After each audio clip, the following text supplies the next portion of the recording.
Hello, we're here at Colonial Williamsburg. I'm in the Peyton Randolph kitchen.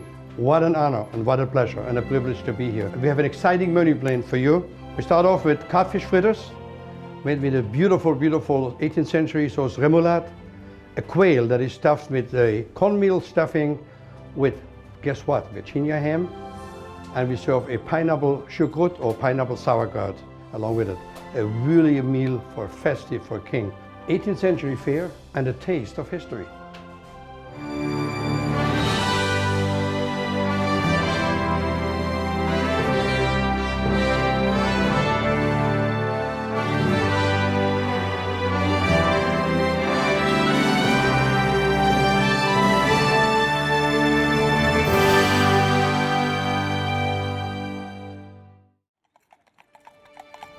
Today I'm cooking at the Peyton Randolph's kitchen. We're cooking with codfish, much underappreciated. Lucky for me, I have Barbara here, who's the cook at Peyton Randolph's here at Williamsburg, who's going to help me. You and I both talked off the set for earlier how codfish was an enormous, it's just a great tasting fish, but much underappreciated nowadays. Certainly is. And we can document actually the royal governor having a barrel of codfish, but we also know that everybody ate salted cod. Now, salted cod, only people who had a lot of money and a lot of status would have ever seen a codfish like that, which is the beautiful fillet. It's the same philosophy like a Virginia ham, indestructible. They found it in Egyptian burial grounds, etc. It's still always good because the salt makes it like a rock. The recipe I have today somehow has a little bit of West Indian into it by the mere fact that it uses some cayenne peppers and it uses allspice or pimento berries, as we call them in Jamaica. Well, the slaves would do a lot like that anyway. Exactly, that's where it came from. So we're going to start right now. The two things we want to do. I want to explain really quick. When you're using saltfish, you want to soak it, no different than a Virginia ham. A couple of days in the water, change the water. When it's completely soft, this one, if you poach slightly, just poach a little bit of bay leaf and an easy poach. It then looks like that, nice and flaky, like we have here. This recipe, what's unique about it, it uses potato mixed in together with the codfish. So what I'm doing right now, I'm going to put the codfish in this bowl, and I'm going to put the potatoes in this bowl, and I'm going to ask you quick to crush the berries for me. Certainly, I'll use this mortar and pestle for you. Crush the pimento berries, you get a great flavor out of those. There's a potato in it. The cayenne peppers already chopped. I have the garlic minced. I want you to now get your hands in there for me. Certainly will. And completely, almost smush it through your hands. In our receipt books that we have in Colonial Williamsburg, we use our hands a lot. You have to. I do it all the time. I tell people. You've got to feel the texture. You have to, and especially with this one, I'll tell you why in a moment, because there's something very unique about it, that we're going to get to now. Get a whiff of that. Smell absolutely divine. So here we go, a little bit is in there, not too much. A little bit more, all right. I'm going to put a little bit of parsley in here. I want to get the potatoes broken down. I use for this particular recipe Yukon Golds, they're closer to the Europeans, but if I would make this in Monticello for our friend Mr. Jefferson, I would use what we call the Irish White. But this one works extremely well as well.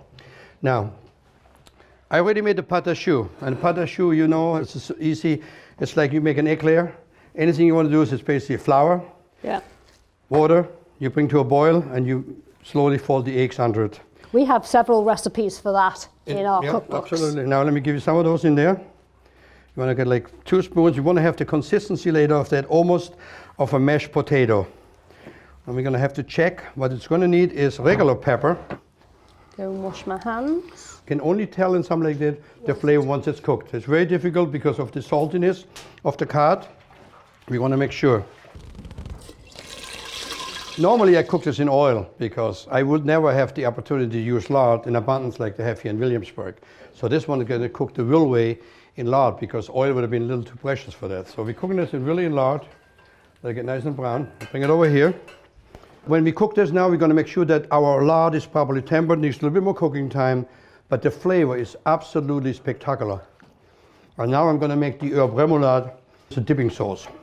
Mayonnaise is one of those things, you know, everybody buys it. And actually, I don't have a problem with that ever because A lot of people have issues with fresh eggs, and when you buy the mayonnaise made already, it's pasteurized, so maybe they're a bit off. Today, in true fashion of Colonial Williamsburg, we make the mayonnaise from scratch. While I start on the mayonnaise, why don't you get started and cook about, I'd say about 14 to 15 of those fritters. Low fire, nice and golden brown outside. Now, making mayonnaise is easy. Actually, all my books have recipes in it for making mayonnaise. It's really, the egg yolk is the issue that people always have with the mayonnaise. Basically, all you want to do is egg yolk, brown eggs, white eggs, any eggs. There's really no right or wrong. They make no difference. This is again one of those things when somebody says, can I use a food processor, kitchen machine? Absolutely. I just wanted to show you how it can be done 18th century ways without utilizing that.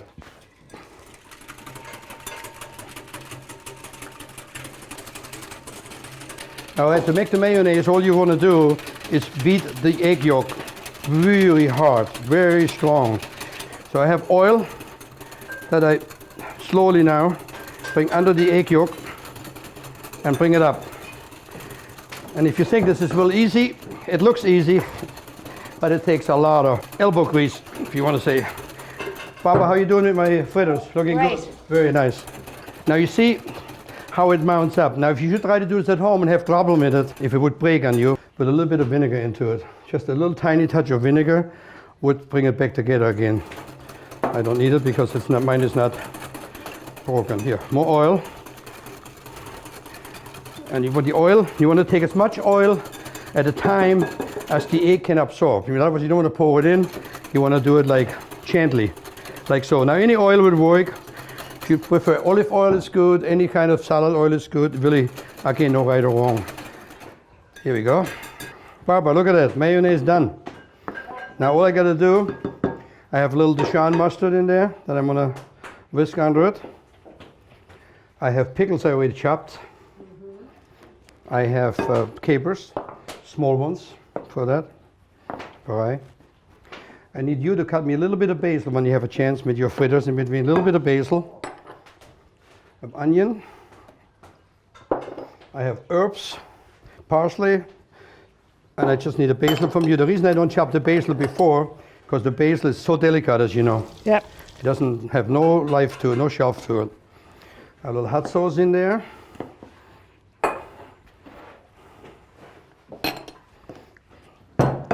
Little touch of sugar to cut the acidity. Little lemon juice. Then I want you to taste it for me to make sure that I have enough regular salt and pepper in here. Once you put the basil in. Salt and pepper though? No, what do you think? Oh, I just leave it as this. Leave it in? Am I this good? Yes. Oh. Good. All right. Then we go. You got your fritters ready. Yeah, I'll just get Do some a couple more more out. here. These are enough. A couple of more minutes and these fritters will be ready. Once you have them cooked and you've get them out of your fryer, you want to put them on a plate with a kitchen towel or cheesecloth to get some of the grease off. The beauty of those is, and Barbara obviously is an expert, so I don't have to explain it to her, is the unorthodox way that you want to cut them out. The shape that it brings. So how beautiful is that? Put a nice Tabasco on there, maybe a little bit of parsley.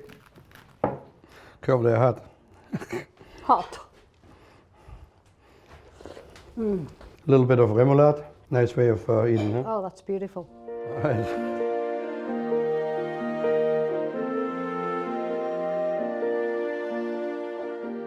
The governor's palace was the 18th century seat of British power in Virginia. It was home to a succession of royal governors who required an extensive staff of servants. Welcome to the governor's palace. This is the official residence of the royal governor of the colony of Virginia. It has all the elements of British fashion, culture, and tradition here in Virginia.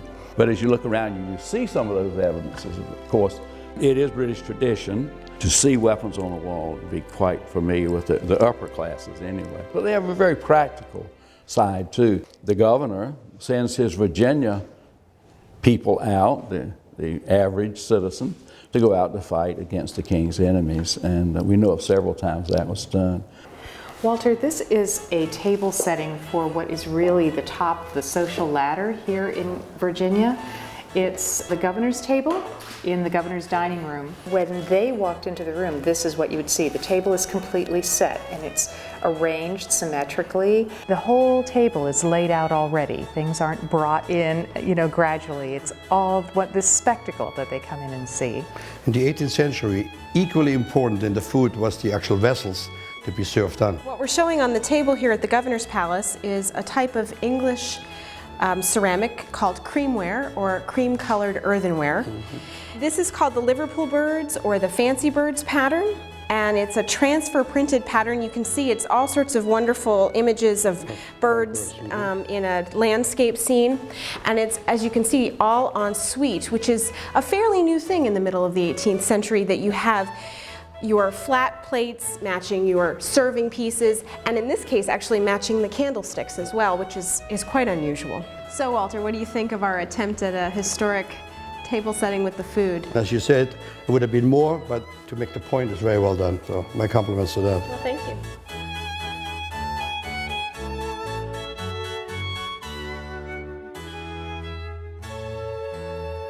Our entree today is a spectacular recipe. It's actually called, in some cultures, cuisine royale means the cuisine of the kings. The dish would have been served many times, I'm sure, in many courts in France, chateaus in Alsace or England, for that matter. Excuse me, Barb. But the interesting part of it is not just it's a quail, but quail was not really at reach of the common folks, because in Europe was not allowed them to hunt. And over here, maybe during the revolution would have you, but before it was really like a cottage industry. People would trap those little birds and sell them to the people who had the money. So many things were done like this, mushrooms, have you. So what you do right now, first thing, this is the Kutong, which is the little resting place for the actual quail. And all you want to do is the same recipe as the salilan that's cooked in a bun pan, but we cook this in a Pullman pan. So you make it out like that, and then you're going to find cut a little thing on here, and then you want to cut it in the bottom so that it sits down. Okay. If you want to fry them quick for me, we fry them out in a big pan with lard. Yeah. While you do that, I already know I got a pot hot over here that I'm going to grab right now real quick. And that's the important thing, because I want to get the sauerkraut going, because it's going to take a little bit of time. So all I'm going to put in there is some schmaltz or lard, onions, the sauerkraut. All right. I'm going to top that off with a little bit of chicken stock. Lots of white wine. We have lots of recipes for white wine too. Yeah. Would you do me a favor and stick it on the fire for me? Certainly can. High heat, much as we can get. I'll get some more coals underneath that.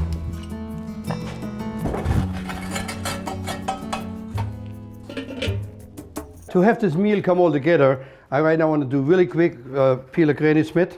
I'm going to slice it up really quick and give it to Barbara to throw into the sauerkraut. At the same time, Barbara is multitasked here. She's going to cut up some Virginia ham.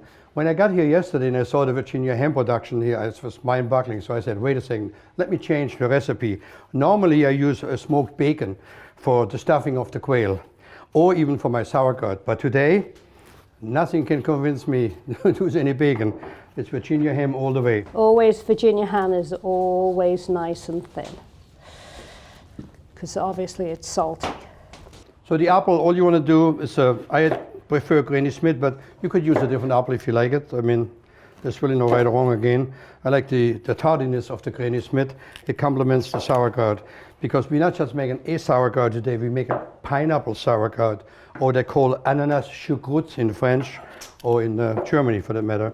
And it's something that's done a lot for special meals like we're making today with the festive meal of the quail. Quick dice, or chop it down. It won't take long at all. The apple will fall apart quickly. Again, they would have used apple a lot off-season, because the apple was stored in the root cellar, so it would have been very easy to see apple in many other recipes. I want to give this to Barbara quick. She's going to throw this in the sauerkraut for me. Thank you, Barb. Is the ham going in? Only a little bit, only half. There you go. Yep. All right, then it goes. Also let me know how it's looking. Looking good, yeah? Oh yeah, that's coming perfect. Get the quail started. Bob is getting ready for the next pot. The sauerkraut is already cooking. Now it's time for me to address the quail. What I want to do, so we get this meal come together, I'm going to start pre-cooking the quail already done, then show you how the quail is done. How is that? So we're going to reverse the sequence a little bit, but have no fear. Bob, as soon as your pot is hot, I need it up here for butter. I want to put a little salt on the outside of this quail, a little bit of pepper. So what I'm going to put in there is butter. For this particular recipe, I wouldn't use anything but butter. No lard, no butter. Then I want to take this quail and make it, dip it in the butter a little bit. And I want to put it upside down first. When you cook the 18th century, you really pay attention. It's not a cooking with earphones, because while you cook here, I'm listening also. I'm hearing the sizzle on my quail. I know which what I want, because the quail doesn't take long at all. It takes maybe, let's say 10, maybe 15 minutes max. And when you see in a moment, because the stuffing, you can do two ways. One, if you want to make really sure, then you can pre-saute the onions and the mushrooms, but you really don't need it, because I'll do a deglaze on it and then finish in the sauce. So what I'm going to do right now, the Virginia ham you already done for me. Next I have some pecans already chopped. I have some raisins that are soaked in Madeira that I'm just making a really, really quick chop over. Just like, really, just to open them actually, you know. I have a little bit of garlic. I have recipes that use truffles in there. Now this happens to be cremini, any mushroom would work. Some onions that are chopped. Then I have parsley chopped. I have sage, and you can do me a favor and pull a little thyme for me, just a little bit. Marjoram, a little bit of sage, done. Is that enough time? That's good enough. Now comes the important part. Obviously, because you like cornbread so much, I baked you a couple. You take the cornbread, and you take it and you just break the cornmeal right into it like so. You then take a little bit of chicken stock, which I have right here. And then if you want to come over here to me and put your hands in it, let's not move the bowl. Hold on, and then I'll give you a little chicken stock in here. Okay. A little bit of white wine. You could also put Madeira in there. Let's do Madeira today, because Madeira makes it beautiful and like on the sweet side. And it complements the raisin. Let me see if it's perfect. Look at that. Let it sit like that, let it sit up. So when the time comes to stuff the quail, the stuffing is done. If you want to bring them up here for me.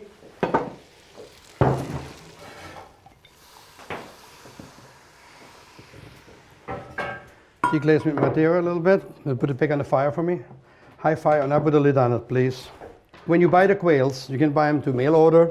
You can get them especially butcher shop. You can even get it in a lot of supermarkets. Quails are readily available. So what do you want to be the quail? The quail, 99.9% comes to you already boned. They're boned from you, in other words, they take the rib cage out. The little wings are there and the drumsticks are there. I let it sit out a little bit. I want it air dried. I want to get a little dryness to get more flavor into the meat. Then I'll take the stuffing and I make a roulade, or any, depending the size of the quail. And I'm going to take the stuffing and put it inside the cavity. What I'm trying to do is I'm trying to reconstruct the bird. How's the sauerkraut do, by the way, Bob? It's good. I've just put some more hot coals underneath it. Oh, it's perfect for the pineapple though. Yeah. So what you can do right now, you can take the pineapple that we chopped already, and you can just throw it in right now. Perfect. Oh yeah. Oh, smells good. It smells delicious. What a great flavor. Now, you take a butcher twine, and you want to tie the bird. Either way, you can just put it underneath, do a crossover. That's maybe the best way to do it. Go behind it, and tie the string in the back. Actually, the same way you dress a big turkey or you dress a chicken, same way, it doesn't work any differently. One. And do the same thing. Put it around, put a string below it. And go across it. And go underneath if you like, this way. More powerful, and then just bring it back. And come on, you guy.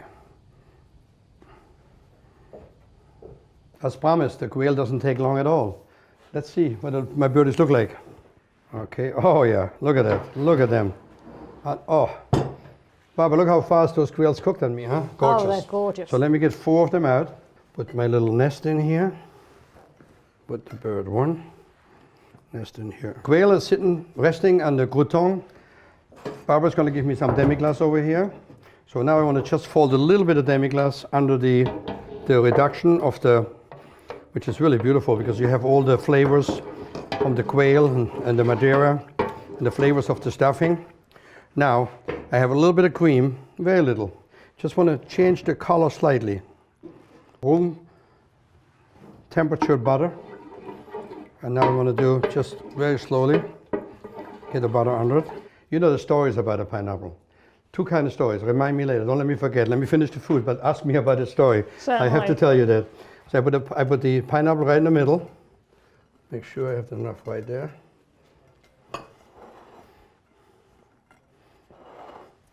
And I just take the sauce and put a little of the sauce over the quail. It's a beautiful pineapple. Look at that. We do lots of desserts with pineapple. Oh, sure. We make a pineapple fritter, which is always a... Pineapple was so successful because it ages so well, it travels so well.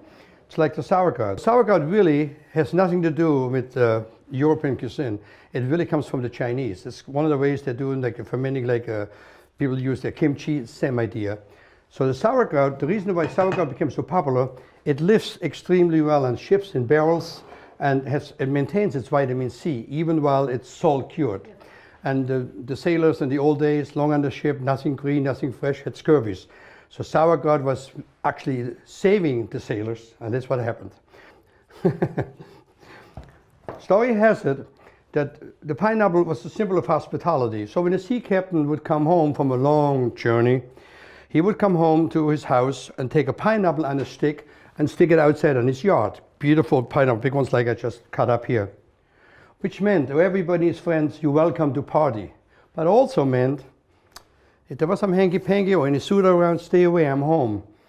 So nobody really knows exactly who is right and who is wrong, but I believe both of the stories.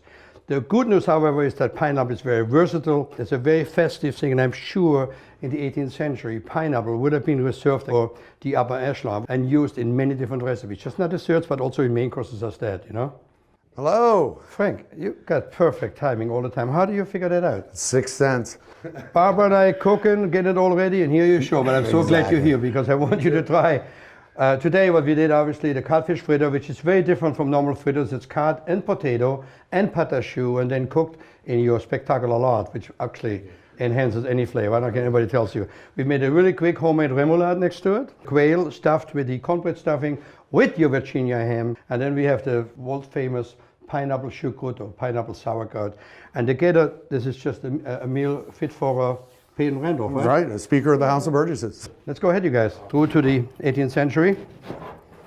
The saltfish is one You know of the best ever. nice? What makes it nice is the allspice. You want to get your quail, and I'm going to just take it like that and cut it. Go ahead and just, you want to bite into it and suck on the bone. So Frank, I really want to thank you for being a gracious host, and also for making Barbara, your cook of Peyton Randolph's kitchen, available for me. Couldn't have done it without her. She's tough, but you know, we work together. You know, it's this German, Irish, English connection there, whatever it might be.